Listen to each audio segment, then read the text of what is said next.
అన్నపూర్ణే సదాపూర్ణే శంకర ప్రాణవల్లభే జ్ఞానవైరాగ్య సిద్ధ్యర్థం భిక్షాం దేహి చ పార్వతీ.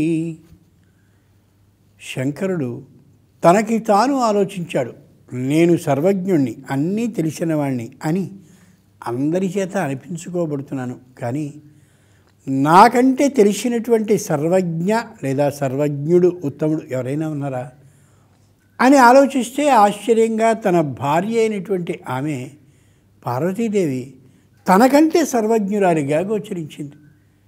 అంతకంటేనా అని అనుకుని తన భార్య అయినటువంటి ఆమె దగ్గరికి నిరంతరం జ్ఞానభిక్ష కోసం వెడతాడు శంకరుడు. ఈ కపాలం ఏదైతే ఉందో అది జ్ఞానాన్ని గ్రహించేందుకు స్థానం. ఇప్పుడు నేను చెప్పే మాటలైనా లేదా ఎవరైనా మీకు చెప్పే మాటలైనా ఈ బుద్ధితో గ్రహిస్తాం ఎవరైనా. అంచేత శంకరుడు కపాలాన్ని అదిగో భిక్షాపాత్రగా వినియోగిస్తాడు తప్ప ఎక్కడో శ్మశానంలో ఉండేటటువంటి కపాలాన్ని పుచ్చుకుని వెడతాడనేది దాని అర్థం కాదు. అన్నపూర్ణే సదాపూర్ణే, ఎంత ఆహారాన్ని అమ్మ అలా ఏర్పాటు చేస్తున్న శంకరునికి ఆ ఉండేటటువంటి అమ్మ యొక్క అమోఘమైన పాత్రలో అన్నం అలా ఉంటూనే ఉంటుందంటుంది శ్లోకం. ఎందుకని? జ్ఞాన సమూహమైనటువంటి ఆ ఆహారాన్ని ఎంత పెడుతూ ఉంటే అంతగా జ్ఞానం అభివృద్ధి చెందుతుంది తప్ప మామూలు అన్నం కాదు కదా, జ్ఞానం అనేటటువంటి ఆహారం కదా అది. ఇంచేత ఎంత పంచుతూ ఉంటే అంతగా పెరుగుతూ ఉంటుంది. అటువంటి జ్ఞానభిక్షని శంకరునికి పెడుతుంది. ఆ మహానుభావుడు కపాలి అయి అంటే కపాలాన్ని ధరించిన వాడై ఈశ్వరుని వేషంలో వెళ్ళి అన్నపూర్ణ దగ్గర భిక్షని తీసుకుని వస్తాడు. అదిగో ఆయన కపాలీశ్వర స్వామి. ఆలయంలో ఉండేటటువంటి గోడల్లో ఒక గోడ మీద మాత్రం శంకరుడు అమ్మవారి దగ్గరికి వెళ్ళినట్టు, జ్ఞానభిక్ష కోసం ఇలా కపాలాన్ని తెరిచి పట్టుకున్నట్టు, అమ్మవారు జ్ఞానభిక్షని వేస్తున్నట్టు, చాలా చక్కనైనటువంటి ఆర్ద్రమైన దృష్టితో శంకరుణ్ణి చూస్తున్నట్టు కనిపిస్తుంది. మనకి పరమానంద భరితం అయిపోతుంది హృదయం అంతా కూడా. అటువంటి అద్భుతమైన ప్రదేశం కపాలీశ్వర స్వామి ఆలయం. అక్కడి నుంచి ఇంకా కాస్త వెనుకకి వెనుకకి వెనుకకి బాగా జాగ్రత్తగా మెట్లు దిగి దిగి దిగి దిగి వెళితే అక్కడ కాలారాముని యొక్క అమోఘమైనటువంటి ఆలయం కనిపిస్తుంది. ఆయన పేరు కాలరాముడు, కాలారాముడు అని రెండు విధాలుగాను పిలుస్తారు. మహారాష్ట్ర ప్రాంతం అది కాబట్టి కాలారాముడు అని పిలిచిన, సంస్కృతం ప్రకారం అయితే కాలరాముడు అనడమే సరైనటువంటి మాట. కాల అంటే సంస్కృతంలో నలుపు అని తెలుగులో అర్థం. కాలరాముడు అంటే నల్లగా ఉండే రాముడు అని. రామచంద్రుడు, ఆయన పక్క సీతమ్మ, రామచంద్రుడు ఇటుపక్క ఉండే లక్ష్మణస్వామి అంటే సీత రామ లక్ష్మణుడు ముగ్గురు నల్లని రూపాలతో మనకి దర్శనాన్ని ఇస్తారు. నిజంగా ఆలోచించి చూస్తే రామచంద్రమూర్తి నీలమేఘశ్యామ రూపంతో ఉండేవాడే అయినా లక్ష్మణస్వామి మాత్రం గోధుమ రంగు తాచు ఏ విధంగా ఉంటుందో అంత లక్షణాలలోనూ అంత తీవ్రమైన కోపం కలిగిన వాడే. అలాగే రూపంలో కూడా అలా పచ్చనైనటువంటి పసిడివన్నీ బంగారపు రంగు కలిగిన వాడే. ఇంకా సీతమ్మ చెప్పేదే ఉంది, అమోఘమైనటువంటి తెల్లని రూపం కలిగినది, పద్మరాగపు మణుల్లా ప్రకాశించే చక్కనైన అరచేతుల భాగం కలిగినటువంటిది. మరి ఆయన పచ్చని రంగుతో ఉంటే లక్ష్మణస్వామి, మరి ఈమె సీతమ్మ తెల్లనైనటువంటి రంగులో ఉంటే, మధ్యలో రామచంద్రమూర్తి నీల మేఘ శ్యామ రూపంలో ఆకాశపు నీలిరంగు రూపంలో ఉంటే, ఆ ముగ్గురు ఈ కాలరామ ఆలయంలో ముగ్గురు నల్లని ముఖాలతో నల్లని పాదాలతో కనిపిస్తారు. అనకూడదేమో కానీ ఒక మాట అనుకుందాం. అక్కడి వారు ఎవరిని కానీ ఏమిటయా రాముడు, లక్ష్మణస్వామి, సీతమ్మ ఇలా నల్లగా ఉన్నారంటే, రాముడు, లక్ష్మణుడు, సీత ఈ పంచవటి ప్రాంతంలో ఎండల్లో కొండల్లో తిరిగి తిరిగి తిరిగి శరీరఛాయ మొత్తం కోల్పోయి నల్లబడిపోయారని చెప్తారు వాళ్ళు. కానీ నల్లబడినటువంటి రూపానికి అర్థం అది మాత్రం కాదు. ఏ రామచంద్రమూర్తి ఉన్నాడో ఆయన సీత లక్ష్మణ సమేతుడై దండక అరణ్య ప్రాంతంలో తిరిగి అక్కడి నుంచి ఆశ్రమంలో ఉండేటటువంటి మహర్షుల ఆ సమీపానికి వెళ్ళాడు. అంటే ఆరణ్యకాండ అంటారు శ్రీమద్ రామాయణంలో. అదిగో అక్కడ ఆరణ్యకాండ భాగానికి వచ్చాడనమాట. తేతం సోమమివోద్యంతం దృష్ట్వా వై ధర్మచారిణ. రామచంద్రమూర్తి ఎప్పుడైతే దండక అరణ్యంలో ప్రవేశించాడో మరుక్షణంలో అక్కడుండే ఆశ్రమంలో ఉండే అందరూ మహర్షులు ఆయన దగ్గరకు వచ్చారు. ఆ వచ్చినటువంటి మహర్షులందరికీ నమస్కరించాడు రాముడు.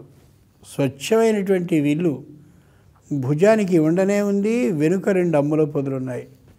లక్ష్మణస్వామికి కూడా ధనుస్సు ఉండనే ఉంది, 2 అమ్ముల పొదులు చెరొక భుజానికి అలాగే ఉన్నాయి. దీన్ని గమనించారు దండక అరణ్య ప్రాంతంలో ఉన్నటువంటి రాక్షసులందరూ కూడా రహస్య స్థావరాల్లో ఉండి. ఇప్పటి వరకు మహర్షులు మాత్రమే ఇక్కడ తపస్సు చేసుకుంటూ ఉన్నారు. వీళ్ళని ఎంతమందిని చంపినా ఎంతమందిని తిన్నా ఏ విధమైన లెక్క జమ లేకుండా సాగిపోయింది మనకి. ఎందరెందరో మహర్షుల్ని చంపడం తినడం మనకి వృత్తిగా ఉండి సుఖంగా భోజనం సాగిపోతుంది, మాంస ఆహారం. ఈ ఇద్దరెవరో వచ్చారు, ఈ కారణంగా మనకి ఏ కష్టం వస్తుందో, తిండి దొరకదో అని రాక్షసులు ఆలోచించారు. వెంటనే వాళ్ళు ఈ రామ లక్ష్మణుల్ని ఎలా మట్టు పెట్టాలా అని బాగా ఆలోచిస్తూ ఉంటే రాముడు కూడా ఆలోచించాడు.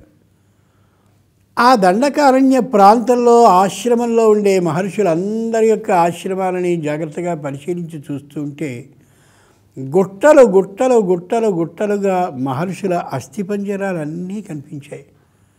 వాళ్ళని చంపి ఆ మాంసాలని తిన్నటువంటి జాడలన్నీ గోచరించాయి. రాముడికి చాలా దుఃఖపడ్డాడు. నిత్యం ఉపవసించి విపరీతమైనటువంటి పుణ్య ఫలాన్ని ఆర్జించిన మహర్షులందరినీ ఈ దుర్మార్గులలా పొట్టన పెట్టుకున్నారా? క్షతాత్ త్రాయత ఇది క్షత్రియ. దెబ్బ నుండి రక్షించవలసినటువంటి జాతికి చెందిన క్షత్రియ జాతి వాడినైన నేను ఈ మహర్షులందరినీ ఇలా చంపేస్తూ ఉంటే, చంపి అస్థిపంజరాలను చేసి అలా ఎముకల గూడులుగా పడేస్తే నేను క్షత్రియుడిని ఎందుకు అవుతానని తనకి తాను ఆలోచించుకుని వెంటనే క్షత్రియుడైనటువంటి తాను రాక్షసుల మీదకి దండయాత్రని చేయాలని ధనుస్సులో బాణాన్ని పెట్టి సంహరించడం ప్రారంభించాడు. అక్కడ తే తం సోమమివోద్యంతం దృష్ట్వా వై ధర్మచారిణ అభ్యగృహ్ణన్ మహాతేజా. అక్కడి నుంచి ధనుస్సులో బాణాన్ని పెట్టాడు కాబట్టి రాక్షసుల పాలిటి యముడయ్యాడు రామచంద్రమూర్తి. సంస్కృతంలో యముడు అనేటటువంటి మాటకి కాలహ అనేటటువంటిది పర్యాయ పదం. అంటే కాల అంటే యముడు అని అర్థం, కాలుడు అంటే యముడు అని అర్థం. ఇక్కడి వరకు రామచంద్రమూర్తి పరమ ఆనందకరంగా, పరమ సంతోషకరంగా, దయార్ద్రమూర్తిగా, జాలి కలిగిన వానిగా అలా కనిపించినటువంటి వాడు ఇదిగో ఈ మహర్షులు ఉండేటటువంటి ఆశ్రమ ప్రాంతానికి వచ్చాక కాలునిగా దర్శనమిచ్చాడంటే యమునిగా దర్శనాన్ని ఇచ్చాడు రాక్షసులందరికీ. కాబట్టి ఇప్పటి నుంచి రాముడు కాలరూపుడయ్యాడు కాబట్టి, రాక్షసుల్ని సంహరించడానికి ప్రారంభించాడు కాబట్టి, రాక్షసులందరి పాలిట కాలుడయ్యాడు కాబట్టి ఆయన్ని కాలరాముడు అని వ్యవహరించారు. కాల అనేటటువంటి మాటకి యముడు అని అర్థం చేసుకున్నాం. యముడు ఏ విధంగా నల్లనైనటువంటి రూపంతో ఉంటాడో అలా ఆ కాలరాముడు అనేటటువంటి మాటకి అనుగుణంగా రామచంద్రమూర్తి ముఖాన్ని నల్లగా చేస్తారు. చెయ్యొచ్చు కూడా, కొంతలో కొంత అర్థం ఉంది. మిగిలిన ఇద్దరూ కూడా రామచంద్రునికి సహకరించినటువంటి వాళ్ళు కాబట్టి ఆ కాలునిగా ఉన్న రామచంద్రమూర్తికి సహకరించిన ఈ ఇద్దరూ కూడా కాల సహాయకులు. అంటే యమునిగా ఉన్నటువంటి రామచంద్రునికి సహకారాన్ని అందించిన వాళ్ళనే అర్థంతో కాలరాముడు అని అంటే దాన్ని శిల్పి అయినటువంటి వాడు, శిల్పాన్ని చెక్కినటువంటి వాడు తనదైనటువంటి ఆలోచనతో నల్లని రూపాన్ని ముఖాలకి, నల్లని రూపం ఇదిగో ఈ బాహువులకి, చేతులకి, నల్లని రంగు ఈ పాదాలకి ఏర్పాటు చేసి మొత్తం నల్లని విగ్రహాన్ని ఏర్పాటు చేస్తే ఆయన కాలరాముడు అయ్యాడంటే యముని విధంగా లక్షణాలతో ప్రవర్తించేవాడు కాలరాముడు తప్ప నల్లనైనటువంటి శరీరం కలిగిన వాడు రాముడు కాదు, సీత లక్ష్మణుడు కాదు. అది కాలరామ విగ్రహంలో ఉండే ఆంతర్యం. ధనుస్సు ఆకారంగా ప్రవహించినటువంటి గోదావరి నది అలా లక్ష్మణకుండ దగ్గర నుంచి ప్రవహిస్తోందని అనుకున్నామే. అక్కడికి కానీ వచ్చినట్టయితే ఆ ప్రాంతానికి ఎదురుగా కనిపిస్తుంది నవరోశంకరాలయం అని. నవరో అనేటటువంటి మాటకి మహారాష్ట్ర భాషలో అంటే మరాఠీ భాషలో పెద్ద ధ్వని అని అర్థం అక్కడ వాళ్ళకి చెప్తారు. అక్కడ వాళ్ళందరూ చెప్తారు నవరోశంకర్ అంటే పెద్ద ధ్వని చేసేటటువంటి శంకరుడు అని. శంకరుడు ఏం ధ్వని చేస్తాడబ్బా అని ఆ ఆలయంలో నిలబడి ప్రవహిస్తున్నటువంటి గోదావరి నదికి నమస్కరిస్తూ ఆలోచిస్తే ఓ అమోఘమైన రహస్యం మనకి బయటపడుతుంది. పూర్వం రోజుల్లో గోదావరి నది మహాద్భుత ఉద్ధృతితో కానీ వచ్చినట్టయితే ఆ ఆలయం పైన పెద్ద గంట ఒకటి కనిపిస్తుంది. ఆ గంటని ప్రత్యేకంగా మోగించేవారట. నాసికా త్రయంబకం అంతా వినిపించేలా చాలా పెద్దదైనటువంటి కంచు గంట కాబట్టి కంచు గంటని మోగిస్తే ఊరంతా వినిపించేదిట. దాంతో గోదావరి మహోద్ధృత రూపంతో వస్తోంది అనేటటువంటి అభిప్రాయాన్ని గమనించిన ఊరి ప్రజలందరూ కూడా మిద్దెల మీద, అటకల మీద, మేడల మీద, ఇంకా ఎత్తైనటువంటి ప్రదేశాల్లోనూ ఉండి వెళ్ళేటప్పుడే కావలసిన వస్తు సామాగ్రి ఆహారానికి అంతటికీ తీసుకుపోయి గోదావరి నదీ ప్రవాహం తగ్గిన తర్వాత క్రిందికి వచ్చేవారు. అంచేత ఆ గోదావరి నదీ ప్రవాహ ఉద్ధృతికి సంబంధించిన విశేషాన్ని తెలియచేసే నవరో అద్భుతమైన గంట ఉన్నటువంటి శంకరుని ఆలయం కాబట్టి నవరో శంకర్ అని వాళ్ళందరూ చెప్తారు. కానీ ఆలయం లోపలికి కానీ వెళ్ళి మనం పరిశీలిస్తే లక్ష్మణకుండ్ అలా దాటి కొద్దిగా ప్రవహించేటటువంటి గోదావరి అలా స్పష్టంగా కనిపిస్తూ ఉంటే దాని ఎదురుగా కనిపించే ఈ నవరోశంకర్ ఆలయం కూడా చాలా ఎత్తుగా ఉంటుంది. ఆ ఎత్తు మీదకి వెళ్ళి ఆలయం లోపలికి వెళ్ళి కానీ మనం చూస్తే ఆయన నారీశంకరుడు స్పష్టంగా తెలుస్తాడు. నవరోశంకర్ కాదు, నారీశంకరుడు. బ్రహ్మాండమైనటువంటి శివుని యొక్క లింగ ఆకారం కనిపిస్తూ ఉంటుంది. ఆ లింగాకారం వెనుక గోడ మీద అర్ధనారీశ్వర రూపం చక్కగా అలా చిత్ర రూపంలో కనిపిస్తుంది. కాబట్టి నవరోశంకరుడు కాదు, ఆయన నారీశంకరుడు.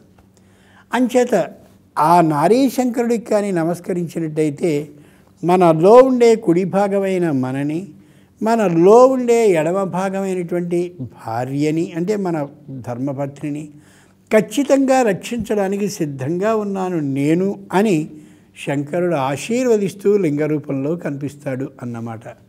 నారీశంకరుని యొక్క దర్శనాన్ని చేసి సీతాకుండం, రామకుండం, లక్ష్మణకుండంలో స్నానం చేశాక అలా ప్రవహించేటటువంటి గోదావరి నదిలో స్నానాన్ని చేసి ఎదురుగా చూడగానే శని ఈశ్వరాలయం కనిపించింది అని అనుకున్నాం.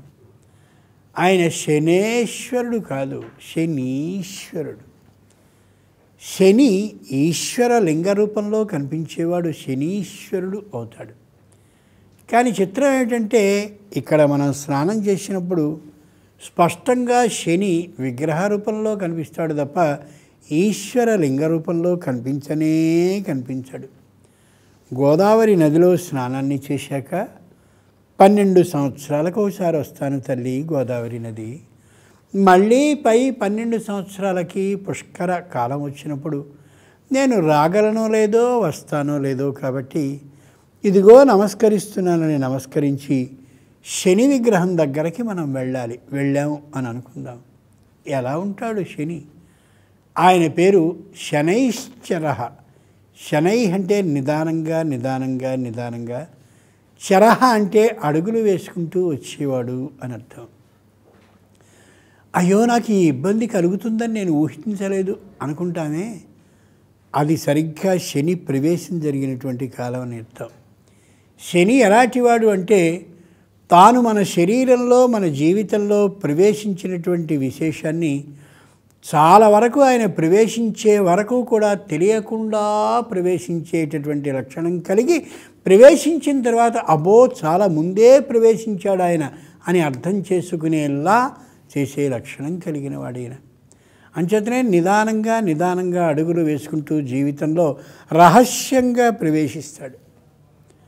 అటువంటి శనైశ్చరుడు, శని ఆలయంలో ఉండేటటువంటి మహానుభావుడు. అక్కడ ఆలయం కట్టలేదు కానీ సహజంగా ఆలయాల్లో కనిపిస్తాడు శని. ఇక్కడ మాత్రం విగ్రహ రూపంలో బహిరంగంగా కనిపిస్తాడు. నల్లనైనటువంటి ముఖంతో ఉంటూ ఎర్రని బొట్టుని పెట్టుకుని చక్కనైనటువంటి తైలాభిషేకాన్ని చేసుకుని స్వచ్ఛమైనటువంటి 2 చేతులలోనూ ఒక చేతిలో నువ్వులని, ఒక చేతిలో నూనె ఉండేటటువంటి అమోఘమైన పాత్రని స్పష్టంగా పుచ్చుకుని నల్లని శరీరం కలిగినటువంటి వాడై కనిపిస్తాడు. చిత్రం ఏమిటంటే పైన మనకి నలుపు కనిపిస్తుంది కానీ శని ఆ రంగు మాత్రం నీలవర్ణం, అంటే ఆకాశపు నీలివర్ణం. ఆ నీలి నలుపు కలిపినటువంటి వర్ణంలో నల్ల రంగు హెచ్చుగా అక్కడ ఉంది కాబట్టి శని నీలి రంగులో కాక నల్లని రంగులో కనిపిస్తాడు. కానీ నిజానికి మాత్రం శని వర్ణం నీలిరంగు మాత్రమే. ఆ శని విగ్రహానికి పక్కగానే సింధూరాన్ని పుచ్చుకున్నటువంటి ఆంజనేయ స్వామి విగ్రహం చాలా ఠీవిగా అద్భుతంగా కనిపిస్తుంది. ఆ ఆంజనేయునికి సంబంధించినటువంటి మన్యు సూక్తం కానీ లేదా ఆంజనేయునికి సంబంధించిన పంచరత్న స్తోత్రం కానీ లేదా ఏదైనా సరే మనకు వచ్చినటువంటి శ్లోకాన్ని కానీ చదివినట్టయితే ఆంజనేయుడు రామచంద్రుని యొక్క దాసుడు కాబట్టి రామ అనుగ్రహాన్ని మనకి స్పష్టంగా అందిస్తాడు.